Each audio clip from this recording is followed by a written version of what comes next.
ಹಾಲಕೆರೆ ಗ್ರಾಮದಲ್ಲಿ ವೀರರಾಣಿ ಕಿತ್ತೂರು ಚೆನ್ನಮ್ಮನವರ 246ನೇ ಜಯಂತ್ಯುತ್ಸವ ಕಾರ್ಯಕ್ರಮ ನಡೆಯಿತು.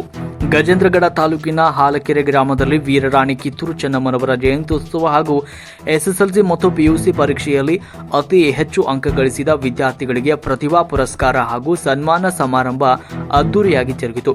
ಸಾರ್ವಜನಿಕ ಶಿಕ್ಷಣ ಇಲಾಖೆ ಉಪನಿರ್ದೇಶಕ ಆರ್.ಎಸ್. ಬುರಡಿ ಮಾತನಾಡಿ, ಪ್ರತಿಭಾವಂತರನ್ನ ಸಮಾಜ ಗೌರವಿಸುತ್ತೆ. ಕಿತ್ತೂರು ಚೆನ್ನಮ್ಮಳು ಒಬ್ಬ ರಾಷ್ಟ್ರ ಪ್ರೇಮಿ, ಸ್ವಾಭಿಮಾನಿಯಾಗಿದ್ದು ಯಾರು ಪ್ರತಿಭಾವಂತರು ಹಾಗೂ ಸಾಧಕರನ್ನ ಜಾತಿಯಿಂದ ನೋಡೋಕೆ ಆಗಲ್ಲ. ವಿದ್ಯಾರ್ಥಿಗಳು ಸಾಧನೆ ಮಾಡುವುದರ ಮೂಲಕ ತಂದೆ ತಾಯಿಗಳ ಕೀರ್ತಿಯನ್ನು ಹೆಚ್ಚಿಸಬೇಕು ಅಂತ ಹೇಳಿದರು. ಇನ್ನು ಕಾರ್ಯಕ್ರಮದಲ್ಲಿ ಪಂಚಮಸಾಲಿ ಸಮಾಜದ ತಾಲೂಕು ಅಧ್ಯಕ್ಷ ಸಿದ್ದಣ್ಣ ಬಂಡಿಯವರು ಮಾತನಾಡಿದರು. ಬ್ರಿಟಿಷರ ವಿರುದ್ಧ ಹೋರಾಡಿದ ಮಹನೀಯರನ್ನ ಪ್ರತಿಯೊಬ್ಬರು ಸ್ಮರಿಸಿಕೊಳ್ಬೇಕು ಹಾಗೂ ಬ್ರಿಟಿಷರ ವಿರುದ್ಧ ಹೋರಾಡಿ ದೇಶಾಭಿಮಾನ ಮೆರೆದ ಚೆನ್ನಮ್ಮರ ತ್ಯಾಗ ಇಂದಿನ ಯುವ ಜನಾಂಗಕ್ಕೆ ಸ್ಫೂರ್ತಿ ಹಾಗೂ ಶಕ್ತಿಯಾಗಲಿದೆ ಎಂದರು. ಕೆಎಸ್ಎಸ್ ಕಾಲೇಜು ಉಪನ್ಯಾಸಕ ಎಸ್.ಬಿ. ಸಂಕನಗೌಡರವರು ವೀರರಾಣಿ ಕಿತ್ತೂರು ಚೆನ್ನಮ್ಮಳ ಜೀವನ ಚರಿತ್ರೆಯ ಕುರಿತು ವಿಶೇಷ ಉಪನ್ಯಾಸ ನೀಡಿದರು. ಹಾಲಕೆರೆ ಅನ್ನದಾನೇಶ್ವರ ಸಂಸ್ಥಾನ ಮಠದ ಪರಮ ಪೂಜ್ಯ ಶ್ರೀ ಮುಪ್ಪಿನ ಬಸವಲಿಂಗ ಮಹಾಸ್ವಾಮೀಜಿಗಳು ಆಶೀರ್ವಚನ ನೀಡಿದರು. ಈ ಸಂದರ್ಭದಲ್ಲಿ ವಿಶ್ವನಾಥ ಜಿಡ್ಡಿ ಬಾಗಿಲು, ಹನುಮಂತಪ್ಪ ಪರಬಣ್ಣವರ್, ಅಂದಪ್ಪ ಸರ್ವಿ, ಶರಣಪ್ಪ ಹೊನ್ನವಾಡ, ವೀರೇಶ್ ರೊಟ್ಟಿ, ಶರಣಪ್ಪ ರೊಟ್ಟಿ, ಮಲ್ಲಿಕಾರ್ಜುನ್ ಅಂಗಡಿ, ಅಶೋಕ್ ಅಂಗಡಿ, ಬಸವರಾಜ ತೋಂಡಿಹಾಳ್, ಎಂಎಸ್ ಹೊನ್ನವಾಡ ಅವರು ನಿರೂಪಣೆ ಮಾಡಿದರು. ವರದಿ ರಮೇಶ್ ನಂದಿ. ಜ್ಯೋತಿಯ ಬಲದಿಂದ ಅಮಂಗದ ಕೇಳು ನೋಡಯ್ಯ, ಸತ್ಯದ ಬಲದಿಂದ ಅಸತ್ಯದ ಕೇಳು ನೋಡಯ್ಯ, ಪರುಷದ ಬಲದಿಂದ ಅವಲೋಹದ ಕೇಳು ನೋಡಯ್ಯ, ಕೂಡಲ ಸಂಗನ ಶರಣರ ಅನುಭವ ಬಲದಿಂದ ಎನ್ನ ಪವನ ಕೇಳು ನೋಡಯ್ಯ ಎಂಬ ಶರಣರ ವಚನದಂತೆ ಎಲ್ಲಿ ಜ್ಯೋತಿಯನ್ನ ಬೆಳಗಿಸಲಾಗುತ್ತದೆಯೋ ಅಲ್ಲಿ ಕತ್ತಲೆ ನಿವಾರಣೆಯಾಗುತ್ತದೆ. ಎಲ್ಲಿ ಜ್ಞಾನವಿರುತ್ತದೆಯೋ ಅಲ್ಲಿ ಅಜ್ಞಾನ ನಿವಾರಣೆಯಾಗುತ್ತದೆ. ಹಾಗೂ ಎಲ್ಲಿ ಸಾಮಾನ್ಯವಾಗಿ ಶುರುವಾಗಿರ್ತಕ್ಕಂತಹ ಶ್ರೀ ಸಿದ್ದಣ್ಣ ಜಿ ಬಂಡಿ ಅವರೇ ಆಚರಿಸ್ತಾ ಇರತಕ್ಕಂತಹದ್ದು ಅತ್ಯಂತ ಸಂತೋಷದಾಯಕ, ಅಭಿನಂದನಾರ್ಹ ಸಂಗತಿ ಅನ್ನೋದನ್ನ ನಾವು ಈ ಸಂದರ್ಭದೊಳಗ ಸ್ಮರಣೆ ಮಾಡಬೇಕಾಗತ್ತೆ. ವಿಜಯನಗರ ಸಾಮ್ರಾಜ್ಯ ಪತನಾನಂತರ, ವಿಜಯನಗರ ಸಾಮ್ರಾಜ್ಯದ ಪತನಾನಂತರ ಅಲ್ಲಲ್ಲೇ ಕೆಲವೊಂದಿಷ್ಟು ಸಣ್ಣ ಸಣ್ಣ ರಾಜರು, ಪಾಳೆಪಟ್ಟುಗಳು, ಸಾಮಂತರು, ದೇಸಾಯರು, ದೇಶಗತಿಯವರೆಲ್ಲ ಸಣ್ಣ ಸಣ್ಣ ಸಾಮ್ರಾಜ್ಯಗಳನ್ನ ತಮ್ಮ ಸಾಮರ್ಥ್ಯಕ್ಕೆ ಅನುಗುಣವಾಗಿ ಕಟ್ಟಿಕೊಂಡು ನಾಡು, ನುಡಿ, ಸಂಸ್ಕೃತಿಯನ್ನ, ಪರಂಪರೆಯನ್ನ ಉಳಿಸ್ಬೇಕು ಅಂತಂದು ಹೆಣಗಾಡಿದ್ರು. ಅದರೊಳಗೆ ವಿಜಯನಗರ ಸಾಮ್ರಾಜ್ಯದ ಪತನಾನಂತರ ಒಂದು ದೇಸಾಯಿ ಮನೆತನ ಉಳ್ಕೊಂಡಿರ್ತಕ್ಕಂಥದ್ದು ಅದು ನಮ್ಮ ಕಿತ್ತೂರು ಸಂಸ್ಥಾನ. ಕಿತ್ತೂರು ಸಂಸ್ಥಾನ ಅಂದ್ರೆ ಸಣ್ಣ ಸಂಸ್ಥಾನ, ಒಂದು 700-800 ಹಳ್ಳಿಗಳು ಹೊಂದಿರತಕ್ಕಂತಹ ಸಂಸ್ಥಾನ. ಆ ಸಂಸ್ಥಾನ ಎಷ್ಟು ಇತಿಹಾಸದೊಳಗೆ ಎಷ್ಟು ಗೌರವವನ್ನ ಪಡೆದುಕೊಳ್ಳುತ್ತು ಅಂತಂದ್ರ, ಇತಿಹಾಸದೊಳಗೆ ತನ್ನದೇ ಆಗಿರ್ತಕ್ಕಂತಹ ದಾಪುಗಾಲನ್ನ ಉಳಿಸ್ತು ಅಂತಂದ್ರ, ಒಬ್ಬ ಹೆಣ್ಮಗಳು, ಒಬ್ಬ ತಾಯಿ ಬ್ರಿಟಿಷರ ಎದುರುಗಡೆ ನಿಂತುಕೊಂಡು ಮಾತನಾಡಲು ಸಾಧ್ಯವಿಲ್ಲ, ಬ್ರಿಟಿಷರನ್ನ ಸೋಲಿಸಲಿಕ್ಕೆ ಸಾಧ್ಯವಿಲ್ಲ. ಈಸ್ಟ್ ಇಂಡಿಯಾ ಕಂಪನಿ ಎದುರುಗಡೆ ನಿಂತುಕೊಂಡು ಯಾರು ಮಾತನಾಡಬಾರದು ಅಂತಕ್ಕಂತಹ ಒಂದು ಭಾವನೆ ಜನಸಾಮಾನ್ಯರೊಳಗಿದ್ದಾಗ, ದೊಡ್ಡ ದೊಡ್ಡ ರಾಜರುಗಳಿಗೆ, ಸಾಕಷ್ಟು ಸಾಮರ್ಥ್ಯವನ್ನ ಹೊಂದಿರತಕ್ಕಂತಹ ವೀರರಿಗೆ ಇದ್ದಾಗ ಅವರನ್ನ ಎದುರಿಸಬಹುದು ಅಂತಂದು ತೋರಿಸಿರ್ತಕ್ಕಂತಹ ದಿಟ್ಟ ರಾಣಿ ಅದು ಕಿತ್ತೂರು ಚೆನ್ನಮ್ಮ ಅಂತಕ್ಕಂತಹದ್ದನ್ನ ನಾವು ಸ್ಮರಣೆ ಮಾಡಬೇಕಾಗತ್ತೆ. ಅವ್ರಿಗೆ ಒಬ್ಬ ಶಿವಲಿಂಗ ಸರ್ಜ ದೇಸಾಯಿಗೆ ಅಧಿಕಾರ ಕೊಡ್ತಾರ, ಕಾರಣಾಂತರಗಳಿಂದ ಆರೋಗ್ಯದೊಳಗಾದ್ದು. ಮತ್ತ ಅವಳಿಗೂ ಒಬ್ಬ ಪುತ್ರ ಇದ್ದ ಶಿವಬಸವ ಅಂತಂದು. ಆದ್ರೆ ಭೈರವಿ ದೀಕ್ಷೆಯನ್ನ ನೀಡಿ, ಈಗೇನು ನೀವು ಯಾವ್ದು ಸಿನಿಮಾ ಇತ್ತಿತ್ತ ಬಂತಲ್ಲ,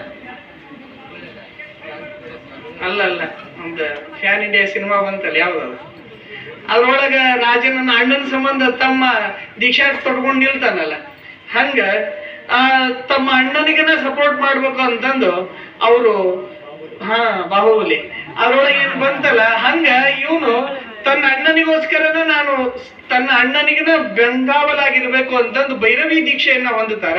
ಅಂದ್ರೆ ಅಧಿಕಾರಕ್ಕೆ ಕುಳಿತುಕೊಳ್ಳಬಾರದು ಅಂತಕ್ಕಂತಹ ಒಂದು ಪ್ರತಿಜ್ಞೆಯನ್ನ ಮಾಡಿ ಅವಳು ತನ್ನ ಮಗನಿಗಿನ ಬಹಳ ಖುಷಿಯಾಗಿದೆ ಸರ್.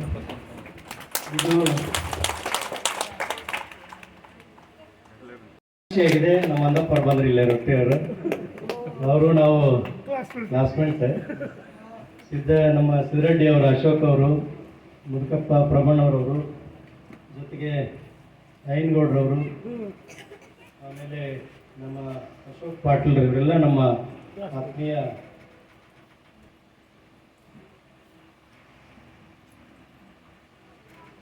ನಾನು ಒಂದು ವಚನವನ್ನು ಹೇಳಿದೆ, ಅಂದರೆ ಪ್ರತಿಭಾವಂತರಿಗೆ ಸಮಾಜ ಗೌರವಿಸುತ್ತೆ ಅಂತ.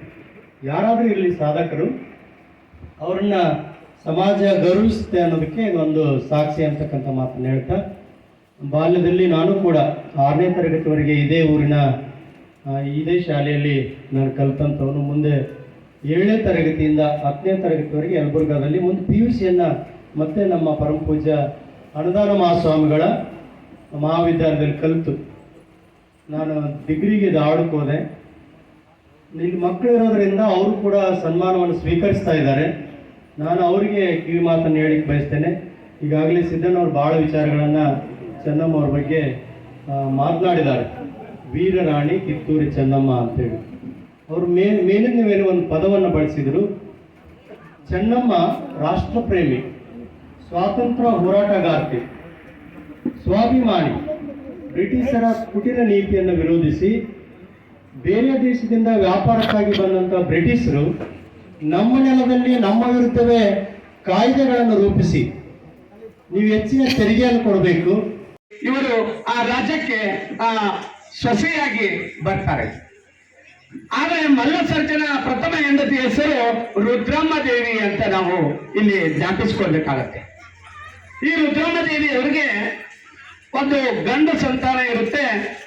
ಆ ಗಂಡು ಸಂತಾನವನ್ನ ಈ ಚೆನ್ನಮ್ಮ ತನ್ನ ಮಗು ಎಂದು ಭಾವಿಸಿ ಅವರನ್ನ ಲಾಲನೆ ಪಾಲನೆ ಪೋಷಣೆ ಮಾಡಿ ಆ ಒಂದು ರಾಜ್ಯದ ಪಟ್ಟಾಭಿಷೇಕವನ್ನ ಆ ಮಗುವಿಗೆ ಮಾಡಿರ್ತಾರೆ. ಅನಾರೋಗ್ಯದಿಂದಾಗಿ ಆ ಮಗು ಏನಾಗುತ್ತೆಪ್ಪ ಅಂತಂದ್ರೆ ಕೆಲ ದಿನಗಳ ನಂತರ ಅದು ಅಸುನೀಗುತ್ತೆ. ಹೀಗಾಗಿ ಕಿತ್ತೂರು ರಾಜ್ಯಕ್ಕೆ ಒಂದು ದೊಡ್ಡ ಹೊಡೆತ ಅಲ್ಲಿ ಸಂಭವಿಸ್ತಕ್ಕಂಥದ್ದನ್ನ ನೋಡ್ತೇವೆ. ಒಮ್ಮೆ ಬ್ರಿಟಿಷ್ ರಾಜ್ಯದ ಕೆಲವೊಂದು ಅಧಿಕಾರಿಗಳು ಏನ್ ಮಾಡ್ತಾರಪ್ಪ ಅಂತಂದ್ರೆ ಕಿತ್ತೂರಿನ ಮೇಲೆ ದಾಳಿಯನ್ನ ಮಾಡ್ತಾರ. ದಾಳಿಯನ್ನ ಮಾಡಿ ಅವರೊಂದಿಗೆ ಮಂಡೋ ಒಪ್ಪಂದ ಅಂತಕ್ಕಂಥ ಒಂದು ಒಪ್ಪಂದವನ್ನ ಮಾಡ್ಕೊಳ್ಬೇಕಂತೇಳಿ ಮಲ್ಲಸರ್ಜನವರು ಅವರ ಜೊತೆ ಸಂಧಾನ ಮಾಡ್ಕೊಳ್ಳಕ್ಕೆ ಅವರ ಒಂದು ಬ್ರಿಟಿಷ್ ರಾಜ್ಯಕ್ಕೆ ಈಸ್ಟ್ ಇಂಡಿಯಾ ಕಂಪನಿ ಹತ್ರ ಹೋಗಿರ್ತಾರೆ. ಆ ಸಂದರ್ಭದೊಳಗೆ ಮೋಸದಿಂದ ಮಲ್ಲಸರ್ಜನನ್ನ ಆ ಬ್ರಿಟಿಷ್ ಅಧಿಕಾರಿಗಳು ಏನ್ ಮಾಡ್ತಾರೆ ಅಂದ್ರೆ ಅಲ್ಲಿ ಅವನನ್ನ ಕೊಲೆಗೈತಾರೆ. ಇದು ರಾಣಿ ಚೆನ್ನಮ್ಮ ದೇವಿಗೆ ಬಿದ್ದಿರ್ತಕ್ಕಂಥ 2ನೇ ಪೆಟ್ಟು. ಆ ಒಂದು ಸಾಮ್ರಾಜ್ಯವನ್ನ ನಿರ್ವಹಿಸಲಿಕ್ಕೆ ಯಾವ ಗಂಡು ಸಂತಾನ ಆ ಒಂದು ಸಮಯದೊಳಗ ಅಲ್ಲಿ ಕಂಡು ಬರುವುದಿಲ್ಲ. ಈ ಒಂದು ಸಂದರ್ಭದೊಳಗ ಅನಾಯಾಸವಾಗಿ ಚೆನ್ನಮ್ಮ ಏನ್ ಮಾಡ್ಬೇಕಾಗುತ್ತಪ್ಪ ಅಂತಂದ್ರೆ ಆ ರಾಜ್ಯದ ಚುಕ್ಕಾಣಿಯನ್ನ ಹಿಡಿದು ಸಾಮ್ರಾಜ್ಯವನ್ನ ನಿರ್ವಹಣೆ ಮಾಡಬೇಕಾಗುತ್ತೆ. ಈ ಸಂದರ್ಭದಲ್ಲಿ ಅವರ ರಾಜ್ಯದಲ್ಲಿ ಕೆಲವೊಂದು ಮುಖ್ಯ ಒಂದು ವ್ಯವಸ್ಥಾಪಕರಲ್ಲಿ ಒಬ್ಬ ಮಗನನ್ನ ದತ್ತುಪುತ್ರರನ್ನಾಗಿ ಅವರು ನೇಮಕ ಮಾಡ್ಕೊತಾರ. ಅವನ ಹೆಸರು ಏನಪ್ಪ ಅಂತಂದ್ರೆ ಶಿವಲಿಂಗಪ್ಪ ಅಂತಕ್ಕಂಥ. ಇವರು ಅವರ ಒಂದು ಗರಡಿಯಲ್ಲಿ ಪಳಗಿರ್ತಕ್ಕಂಥ ಒಬ್ಬ ವ್ಯಕ್ತಿ ಮಾಸ್ಮರಡಿ ಬಾಳಪ್ಪ ಗೌಡ್ರು ಅಂತಕ್ಕಂಥ ಒಬ್ಬ ವ್ಯಕ್ತಿಯ ಮಗನನ್ನ ಇವರು ದತ್ತುಪುತ್ರನನ್ನಾಗಿ ಸ್ವೀಕಾರ ಮಾಡಿ ಅವನಿಗೆ ಅವರ ರಾಜ್ಯದಲ್ಲಿರ್ತಕ್ಕಂಥ ಬಹುಮುಖ್ಯ ಸೈನಿಕರಾಗಿರ್ತಕ್ಕಂಥ ಹಿಮ್ಮತ್ ಸಿಂಗ್, ನರಸಿಂಹ ಸಿಂಗ್, ಆಮೇಲೆ ಅಮಟೂರು ಬಾಳಪ್ಪ, ಸಂಗೊಳ್ಳಿ ರಾಯಣ್ಣ, ಬಿಚ್ಚುಗತ್ತಿ ಚನ್ನಬಸಪ್ಪ ಇವರ ನೇತೃತ್ವದೊಳಗೆ ಆ ಒಂದು ಶಿವಲಿಂಗಪ್ಪನಿಗೆ ಅವ್ರು ಏನ್ ಮಾಡ್ತಾರೆ, ಪಟ್ಟಾಭಿಷೇಕವನ್ನ ಮಾಡ್ತಾರೆ. ಈ ಪಟ್ಟಾಭಿಷೇಕ ಮಾಡಿದ ವಿಷಯ ಅವರಲ್ಲೇ ಇರ್ತಕ್ಕಂಥ ಕೆಲವೊಬ್ರು ಏನ್ ಮಾಡ್ತಾರಪ್ಪ ಅಂತಂದ್ರೆ ಬ್ರಿಟಿಷ್ ಅಧಿಕಾರಿಯಾಗಿರ್ತಕ್ಕಂಥ ಥ್ಯಾಕ್ರೆಗೆ ಹೋಗಿ ಹೇಳ್ತಾರೆ ಆ ವಿಷಯವನ್ನ. ಥ್ಯಾಕ್ರೆ ಏನ್ ಮಾಡ್ತಾರಪ್ಪ ಅಂದ್ರೆ ಅಲ್ಲಿ ವೆಲ್ಲಸ್ಲಿ ಅವರು ಜಾರಿಗೆ ತಂದಿರತಕ್ಕಂಥ ದತ್ತುಪುತ್ರರಿಗೆ ಹಕ್ಕಿಲ್ಲ ಅಂತಕ್ಕಂಥ ಒಂದು ಯೋಜನೆ ಆಲ್ರೆಡಿ ಅಲ್ಲಿ ಜಾರಿಯಲ್ಲಿ ಇರುತ್ತೆ. ಆ ಒಂದು ಕಾರಣದಿಂದ ಒಂದು ಥ್ಯಾಕ್ರೆ ಅವರು ಏನ್ ಮಾಡ್ತಾರಪ್ಪ ಅಂತಂದ್ರೆ ಚೆನ್ನಮ್ಮರಿಗೆ ಒಂದು ಪತ್ರವನ್ನ ಬರೀತಾರೆ. ನೀವು ತೆಗೆದುಕೊಂಡಿರ್ತಕ್ಕಂಥ ಶಿವಲಿಂಗ ಸರ್ಜನಿಗೆ ಯಾವುದೇ ರೀತಿಯ ಒಂದು ಅಧಿಕಾರದ ಒಂದು ಜವಾಬ್ದಾರಿ ಇಲ್ಲ, ಆ ಸಾಮ್ರಾಜ್ಯ ನಮಗೆ ಸೇರ್ಬೇಕು ಅಂತಕ್ಕಂಥ ಒಂದು ಪತ್ರವನ್ನ ಬರೀತಾರೆ. ಈ ಪತ್ರವನ್ನ ಓದಿದ ತಕ್ಷಣ ಕಿತ್ತೂರು ರಾಣಿ ಚೆನ್ನಮ್ಮ ಕೆಂಡಾಮಂಡಲವಾಗಿ ರಾಜಾರೋಷವಾಗಿ ಅವ್ರು ಏನ್ ಮಾಡ್ತಾರಪ್ಪ ಅಂತಂದ್ರೆ ಅಲ್ಲಿ ಬಂದಿರತಕ್ಕಂತ ರಾಯಭಾರಿಗೆ ಅವರು ಎಚ್ಚರಿಕೆಯನ್ನ ಕೊಡ್ತಾರೆ. ಹೋಗಿ ನಿಮ್ಮ ತ್ಯಾಕ್ರೆಗೆ ಹೇಳೋ, ಈ ಸಾಮ್ರಾಜ್ಯ ನನ್ನ ರಕ್ತದಿಂದ ನಿರ್ಮಿತವಾಗಿರ್ತಕ್ಕಂಥ ಸಾಮ್ರಾಜ್ಯ, ಯಾವುದೇ ಕಾರಣಕ್ಕೂ ಇದನ್ನ ನಾನು ಬಿಟ್ಟುಕೊಡ್ತಕ್ಕಂಥ ಮಾತೇ ಇಲ್ಲ, ಬೇಕಾದ್ರೆ ಯುದ್ಧಕ್ಕೆ ಬರಲಿ ಅಂತಕ್ಕಂಥ ಮಾತನ್ನ ಹೇಳ್ತಾರೆ. ತ್ಯಾಕ್ರೆ ಏನ್ ಮಾಡ್ತಾನಪ್ಪ ಅಂತಂದ್ರೆ ಆ ಸಂದರ್ಭದೊಳಗೆ ಆಲ್ರೆಡಿ ಅವನಿಗೆ ಕಿತ್ತೂರಿನ ಒಂದು ಬೊಕ್ಕಸದ ಮೇಲೆ ಅವನಿಗೆ ಕಣ್ಣಿರುತ್ತೆ. ಹೇಗಾದ್ರೂ ಮಾಡಿ ಕಿತ್ತೂರಿನ ಬೊಕ್ಕಸವನ್ನ ನಾನು ಪಡೆಯಬೇಕು, ಕಿತ್ತೂರು ಸಂಸ್ಥಾನದ ಬಿಚ್ಚುಗತ್ತಿ ನನ್ನದಾಗಬೇಕು ಅಂತಕ್ಕಂಥ ಒಂದು ಪಣವನ್ನ ತೊಟ್ಟಿರ್ತಕ್ಕಂಥ ಆ ತ್ಯಾಕ್ರೆ ಏನ್ ಮಾಡ್ತಾರಪ್ಪ ಅಂತಂದ್ರೆ 5,000 ಸೈನಿಕರನ್ನ ಒಳಗೊಂಡು ಕಿತ್ತೂರು ಸಂಸ್ಥಾನಕ್ಕೆ ಮುತ್ತಿಗೆಯನ್ನ ಹಾಕ್ತಾರೆ. ಇವರು ಕೋಟೆಯನ್ನ ಭದ್ರಪಡಿಸಿರ್ತಾರೆ ಆಗಿನ ಟೈಮ್ಗೆ. ಇವ್ರು ಏನ್ ಮಾಡ್ತಾರಪ್ಪ, ಹೊರಗೆ ನಿಂತ್ಕೊಂಡು ಹೇಳ್ತಾರೆ ತ್ಯಾಕ್ರೆಯವರು, 20 ನಿಮಿಷ ಟೈಮ್ ಕೊಡ್ತೀವಿ, ಅಷ್ಟೊಳಗೆ ನಿನ್ನ ಕೋಟೆ ಬಾಗಿಲನ್ನ ನೀವು ತೆಗಿಲಿಲ್ಲ ಅಂತಂದ್ರೆ ನಾವು ಮುತ್ತಿಗೆಯನ್ನ ಹಾಕಿ ನಿಮ್ಮ ಸಾಮ್ರಾಜ್ಯವನ್ನ ನಿರ್ಣಾಮ ಮಾಡ್ತೇವೆ ಅಂತ ತ್ಯಾಕ್ರೆ ಹೇಳಿದ ತಕ್ಷಣ ಅಲ್ಲಿ ಇರ್ತಕ್ಕಂಥ ಸುತ್ತಮುತ್ತಲು ಇರ್ತಕ್ಕಂಥ ಎಲ್ಲ ಒಂದು ತನ್ನ ಸೈನಿಕರನ್ನ ತನ್ನ ಸಹೋದ್ಯೋಗಿಗಳನ್ನ ಅವನು ಕರೆದುಕೊಂಡು ಬಂದು ಚೆನ್ನಮ್ಮ ವೀರಾವೇಶದಿಂದ ಯುದ್ಧಕ್ಕೆ ಸನ್ನದ್ಧರಾಗಿ ತಾನೇ ಸ್ವತಃ ಕೋಟೆ ಬಾಗಿಲನ್ನ ಓಪನ್ ಮಾಡ್ತಾಳೆ, ತೆಗಿತಾಳೆ ಕೋಟೆ ಬಾಗಿಲನ್ನ. ಕೋಟೆ ಬಾಗಿಲನ್ನ ತೆಗೆದ ತಕ್ಷಣ ತ್ಯಾಕ್ರೆಗೆ ಫಸ್ಟ್ ಕಾಣೋದು ಯಾವ ಸೈನಿಕರಲ್ಲ, ಯಾವ ಸೇನಾಧಿಪತಿ ಅಲ್ಲ, ಅವರ ಕಣ್ಣಿಗೆ ಕಾಣೋದು ಯಾರಪ್ಪ ಅಂತಂದ್ರೆ ವೀರರಾಣಿ ಚೆನ್ನಮ್ಮ ನಿಂತಿರ್ತಕ್ಕಂಥ ರುದ್ರಾವತಾರ. ಆಕೆ ಕಟ್ಗೆ ಹಿಡಿದಿರ್ತಕ್ಕಂಥ ಒಂದು ಶೈಲಿಯನ್ನು ನೋಡಿದಾಗ ತ್ಯಾಕ್ರೆಗೆ ಒಂದು ಸೆಕೆಂಡ್ ಏನಾಗುತ್ತಪ್ಪ ಅಂದ್ರೆ ಹಾರ್ಟ್ ಅಟ್ಯಾಕ್ ಆದಂಗಾಗುತ್ತೆ. ಏನಪ್ಪ ಇಂಥ ವೀರ ಮಹಿಳೆ ಜೊತೆ ನಾನು ಪಡಕ್ಕೆ ನಿಂತಿದ್ದೀನಲ್ಲ ಅಂತಕ್ಕಂಥ ಒಂದು ಶೌರ್ಯ ಪರಾಕ್ರಮದ ಒಂದು ಬೆಳಕು ಅವನ ಮೇಲೆ ಬೀಳುತ್ತೆ. ಒಂದು ಕ್ಷಣ ಸನ್ನದ್ಧ ನಿಂತು ಬಿಡ್ತಾನೆ. ನೆಲಕ್ಕೆ, ಈ ದೇಶದ ಸ್ವಾಭಿಮಾನಕ್ಕೆ, ಈ ನಾಡಿನ ನೆಲ ಜಲ ಸ್ವಾಭಿಮಾನಕ್ಕೆ ಏನಾದರೂ ಧಕ್ಕೆ ಬಂದರೆ ನಮ್ಮ ಪ್ರಾಣವನ್ನು ಮುಡಿಪಾಗಿಟ್ಟರೂ ಸೈ ನಾವು ಹೋರಾಡಲು ಸಿದ್ಧ ಎಂದು ಹೇಳಿದ ದಿಟ್ಟ ಮಹಿಳೆ ಆ ವೀರರಾಣಿ ಕಿತ್ತೂರು ಚೆನ್ನಮ್ಮ ಅಂತ ಒಂದು ಈ ಸಂದರ್ಭದಲ್ಲಿ ಹೇಳಬೇಕಾಗತ್ತೆ. ಆರಾಧ್ಯ ದೇವರಾದ ಶ್ರೀ ಕಾಲಕರ್ಣೇಶ್ವರನನ್ನು ಮನದಲ್ಲಿ ನೆನೆಯುತ್ತಾ ಶ್ರೀಮಠದ ಲಿಂಗಕ್ಕೆ ಅನ್ನದಾನ ಮಹಾಸ್ವಾಮಿಗಳನ್ನು ನನ್ನ ಹೃದಯಾಂತರದಲ್ಲಿ ಸ್ಮರಣಿಸುತ್ತಾ ಶ್ರೀಮಠದ